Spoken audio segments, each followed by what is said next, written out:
بخطاب رسمي. الكاف تقرر مصير منتخب الجزائر ولاعبي وجمهور وبعثة الجزائر كلها يا صديقي العزيز. خلاص هنرتاح من الغم ونرتاح من المشاكل، وده بسبب ما فعله المنتخب الجزائري ولاعبي المنتخب يا صديقي العزيز. فبداية تعالوا نصلي مع بعض على النبي. فاللهم صل وسلم وبارك على نبينا وحبيبنا محمد صلى الله عليه وسلم. وزي ما احنا متفقين ان لكل ملعب اسطورة، وهنا في المغرب في افتتاحيات افريقيا المغاربة هم اساطير الكرة. المغرب والمنتخب المغربي ولاعبي المغرب حتى الملك جلالة الملك محمد السادس هم الاساطير، مش في كرة القدم بس، لا، في التعامل، في فن التعامل، في الادب، في الاحترام، في الضيافة وواجب الضيافة، وحقك تاخده حتى لو انت مش محترم، حقك هتاخده. بعد حدوث كارثة كبرى يا صديقي العزيز وتعدي كبير على جلالة الملك محمد السادس المبجل ملك المملكة الشريفة، ملك الجمهورية والمملكة العريقة المغربية. تعدي كبير شفناه، والتعدي ده مش هنسكت عليه، ومحدش اصلا يا صديقي بالفعل سكت على المهزلة اللي عملتها البعض، مش هنقول الكل، لان في ناس جزائريين محترمين برضو يا صديقي، علشان ما ناخدش الكل بالكل، لا، في بعض من الجزائريين محترمين، والبعض الاكثر كارهين للمغرب وللمغاربه ولجلاله الملك بنفسه. هتقولي ده شفناه في ايه؟ شفناه في اخر حادثه حصلت منهم يا صديقي العزيز في بلدي الثانيه ومنتخبي المحب والمبجل وجلاله الملك المعظم. شفنا ازاي بيهينوا صوره جلاله الملك، اهانه كبرى للملك وللمملكه الشريفه. ايوه، اهانه كبرى للمملكه الشريفه قامت بها بعثه المنتخب الجزائري عندما اعتادوا على فعل مثل هذه الفعلات. ولكن انت هنا في دوله المغرب، في المملكه المغرب، انت جوه بلدي وبتعمل فيا كده، انت جوه بلدي وبتعمل فيا كده، فازاي هنسمح لك؟ جايين النهارده نتكلم عن الخطاب الرسمي اللي وصل من الكاف يا صديقي العزيز، هنتكلم عنه بالتفصيل ومحتواه وايه اللي هيحصل وهيتم مع المنتخب الجزائري، وهل سيتم استبعاده ولا لا. لو انت بقى محب للمنتخب المغربي او مشجع للمغرب وللمغاربه وسيبك من الكوره، ابعد خالص عن الكوره، لو انت مغربي اصيل انزل قول لي رايك. ولو انت مكان الكاف ومكان فوزي لقجع ومكان جلالة الملك، ايه الاجراء المناسب اللي انت ممكن تاخده ضد الناس الحاقدين والكارهين على الملك والمملكة؟ ولو انت جزائري دمك حر وبتحب كرة القدم، او عندك احترام لذاتك واحترام للشخصيات اللي مستقبلاك ومحتفظة بكرامتك، ايوه محتفظة بكرامتك في الدولة التانية اللي انت موجود فيها،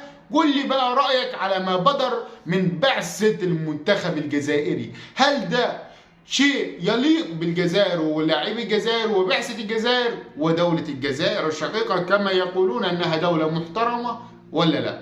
مستني رأيكم في التعليقات، وتعالى نتكلم عن الكاف ورد فعل الكاف. الكاف النهارده ما سكتتش يا صديقي.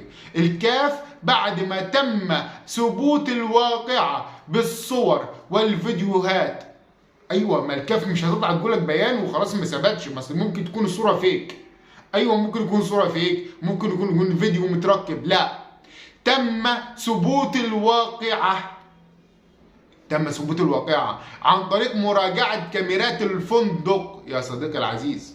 تم مراجعة كاميرات الفندق، الكاف راجعت كاميرات الفندق، مندوبي من الكاف اللي جايين يحضروا افريقيا اللي هيتم افتتاحها النهارده، الافتتاح بتاعها هيكون النهارده يا صديقي.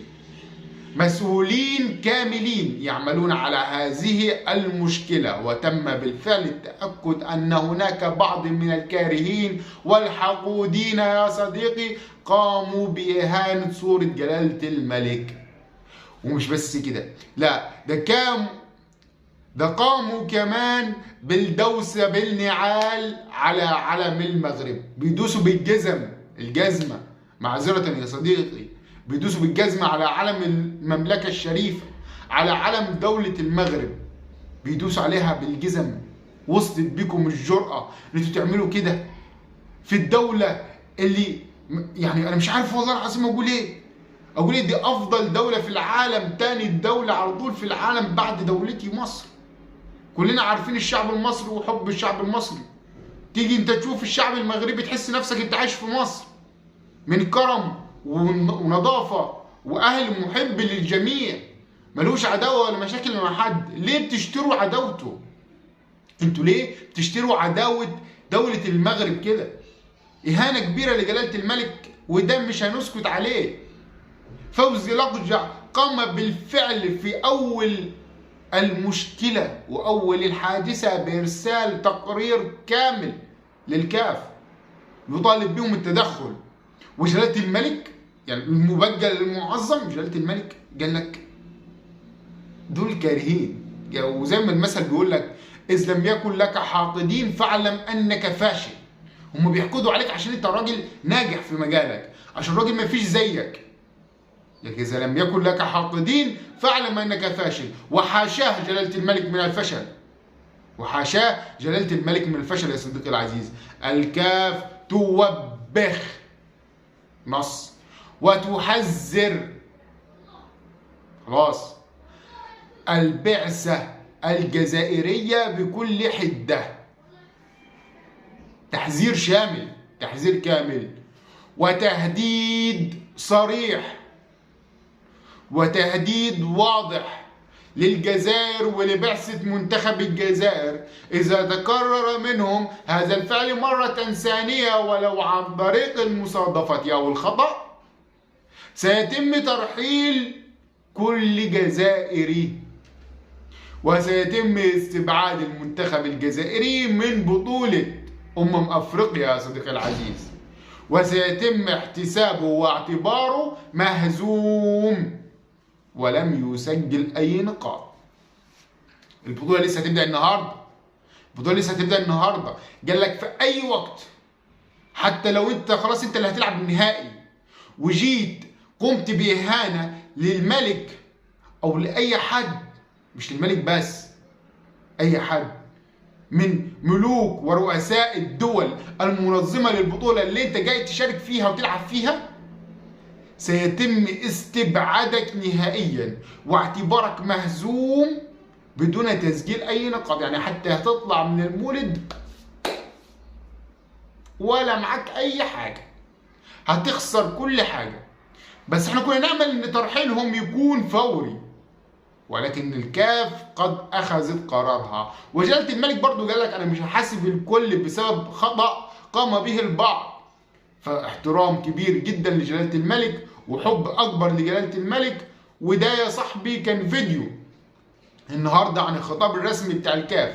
فاللهم احفظ المملكة المغربية وشعبها ولاعبتها وجلالة الملك، اللهم سدد خطاهم ونجحهم ووفقهم يا رب العالمين. انزل يا صاحبي ادعي للملك بتاعنا وما تنساش تصلي على النبي. فاللهم صل وسلم وبارك على نبينا وحبيبنا محمد صلى الله عليه وسلم. هتوحشوني. سلام.